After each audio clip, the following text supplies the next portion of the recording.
Hello, hello, and welcome one last time to Frankenstein. That rhymed, but that wasn't on purpose. Hello to a sort of kind of afterthoughts video on my reading of Frankenstein or the Modern Prometheus by Mary Shelley. Disclaimer for those of you who haven't watched any of my afterthoughts videos. Whenever I finished a book or finished reading a book on this channel, I sit down and talk a bit about what went through my mind while reading the book. So this is not really an analysis of the book. Well, not at all. This is also not a review of the book. So in case you're really looking for an analysis or a review of the book, this video might not what you're looking for. Might be nevertheless something in that video that you might be interested in. So, wow, okay, whatever. I will be honest and say that I was torn while reading the book, and I still am torn concerning this novel. I honestly can't say whether I really like it or not. Fact of the matter is that Frankenstein is one of the most beautifully written novels I have ever read. There's a flow in this book. It is so elegantly composed and written, and the way Mary Shelley told the story, I have never read anything even close to that. It's just plain wonderful language, masterfully composed. And that by a teenage girl. We have to have in mind that Mary Shelley was 18 when she started to write this novel. And it was first published anonymously when Mary Shelley was 20. This is astounding. And one definitely can see that Mary Shelley had a quite profound, even though informal education. I also don't think that I go too far when I assume that we can see some hints in Mary Shelley's biography where some ideas in her novel are rooted in, starting with her father being an academic, right? He was a political philosopher.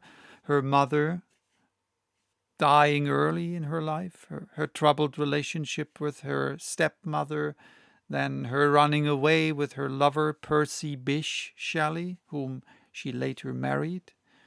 And she ran away with him when she was still 17, right? And the two traveled around Europe. So I do think we could draw some parallels if we wanted to, but that would certainly go too far for a video like this, and also would be nothing more than pure speculation without further prior in-depth research.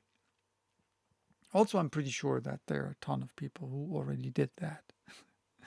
But since I mentioned Percy Bysshe Shelley, who was also quite famous author, and I have one of his poems in my Sunday poem list, in case you are interested in things like that. So in 1816, the couple, so Percy Bysshe Shelley and Mary Shelley, and also Mary's stepsister, with whom Mary apparently got along very well, they famously spent a summer with Lord Byron. I don't think I have to say who Lord Byron was, and John William Polidori near Geneva in Switzerland, where Shelley conceived the idea for her novel Frankenstein. Byron apparently proposed that they each write a ghost story. Mary couldn't think of one, but over the course of a couple of days, after the topic of reanimating corpses came up, like something you talk about, right? So then Mary Shelley got on the right path. And this is quite a fascinating story. So the way how Mary Shelley got her idea, and you can find it on Wikipedia on Mary Shelley's page, along with more of Mary's quite tragic life story. She really didn't have it easy. But, boy, she could write. The terrific language she used helped me even through the most long-winded passages of the book, and there are quite some. And also, it helped me through some of the more, how can I call them, unbelievable parts. I will talk more about those a bit later in the video. What I do want to talk about now is that the wonderful language also helped me to bear Victor. Seriously, I don't know about you, but I can't stand Victor. No question. He had to go through some really horrible shit in his life. No question about that. First rule for a writer: make your protagonist's life hell. The more they struggle, the better. The more tension exists, the better. That is basically the plot, right? Drama is conflict. The way the protagonist deals with it, that is what happens in the story. That is the plot. So, what does Victor do, though? He complains a lot. Holy smoke, until I read this book, I thought my sister is the one person on this planet who complains the most. The most. And I have a Tumblr blog. If you don't know what Tumblr is, that's where people go on the web if they want to complain. They share cat photos and they complain. My sister would be the queen of Tumblr if she had a Tumblr blog and cat photos to share. So there's that. But she's no match for Victor Frankenstein. He moans and whines and complains about how horrible everything is, how bad life is treating him, and how life had treated him, and even how life will treat him. I found him, I'm sorry, but I found him just obnoxious. He's such a wimp, right? And uninteresting. I found him only irritating, nothing more. He's not even an evil genius. He might be a genius. Yes, sure. Maybe genius. Well, if you can reanimate corpses or create monsters, you might be a genius. But evil geniuses are somehow fascinating because they have this evil energy. Victor, though, Victor creates a monster. We don't know how he does that. Doesn't really matter, even though I'd be very much interested in how he achieved that. But okay, different story, not this story, right? And that very monster, one night, stands at his bedside and watches him. What does, like him, right? So what does Victor do?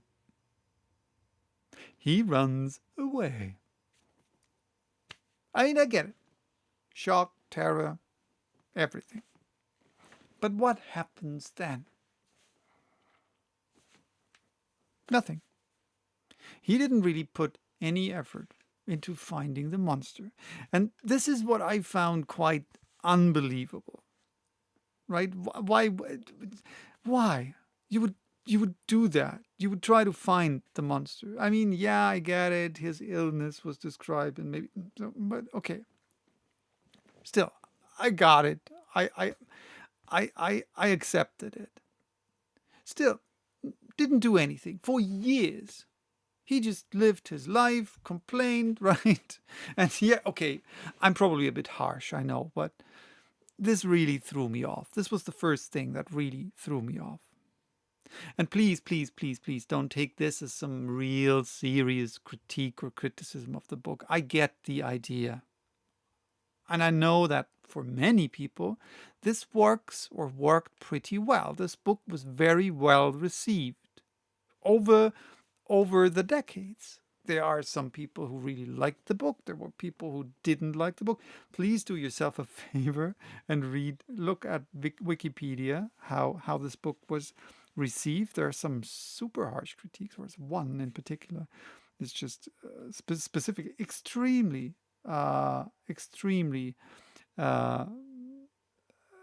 misogynistic, horribly. I didn't know whether to laugh because it was so overboard or to throw my tablet against the wall. Whatever.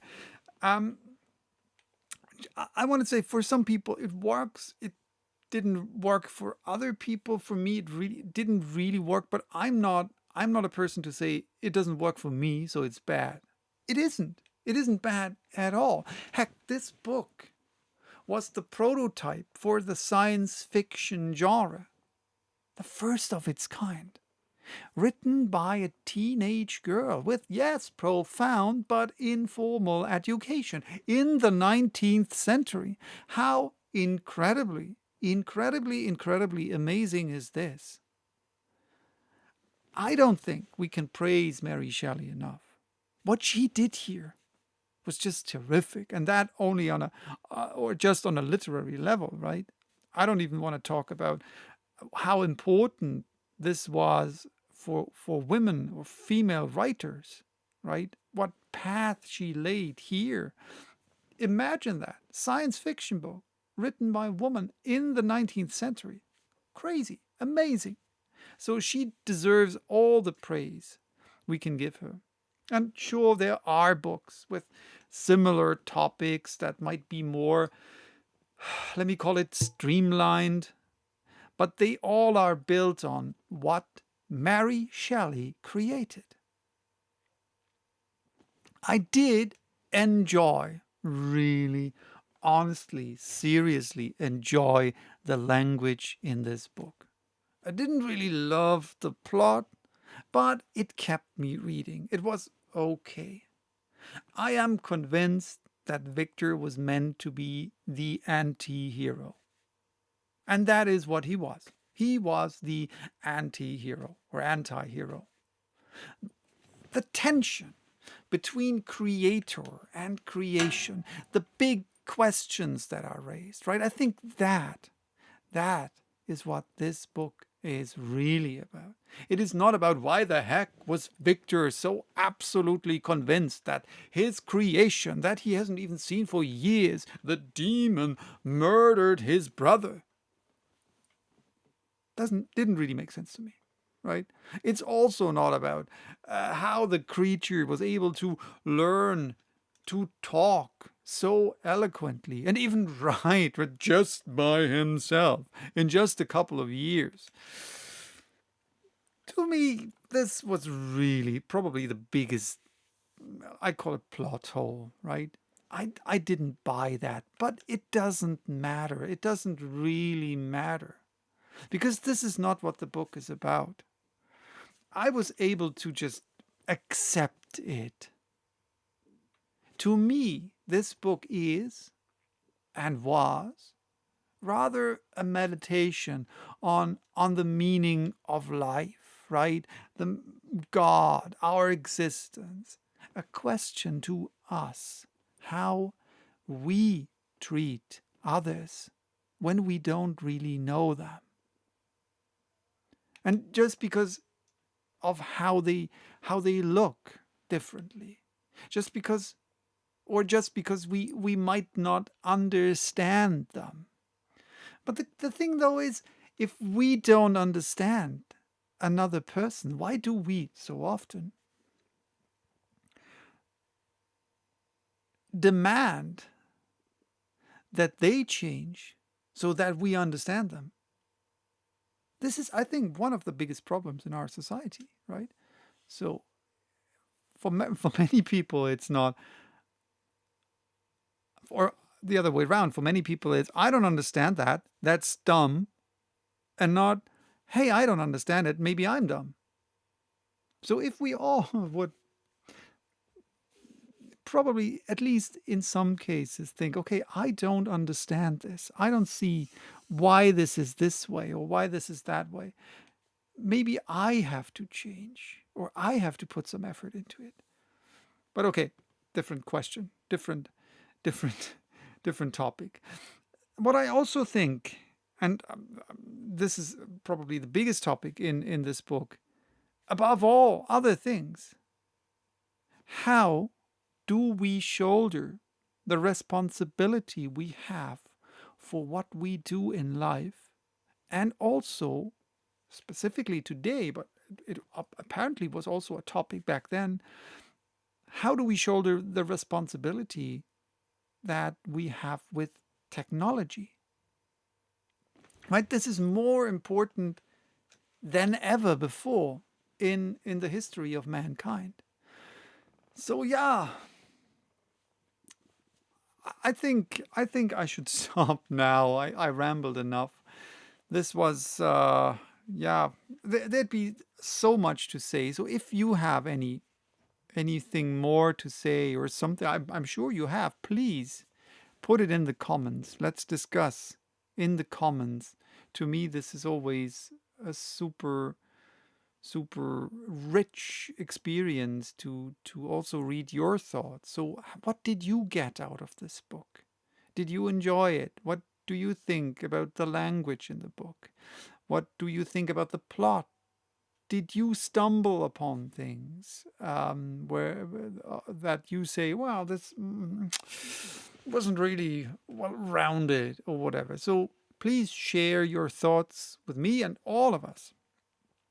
All right, with that having said, which book will be next? Which will be the successor of Mary Shelley's Frankenstein or the Modern Prometheus on this channel? I can't help but reading another horror classic, and probably not the book you might think of right now. So yeah, stay tuned. Put your guesses also, if you have a guess or a suggestion, put it also in the comments. So yeah, I will take Victor off its place on my couch here. This is Victor, by the way. I called him Victor, even though he's more like a bit like the monster, right? Always lurking in the background. So he will get a different place. He's a great stand for headphones. So yeah, bye-bye.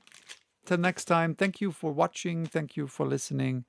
Hope you enjoy what I do here.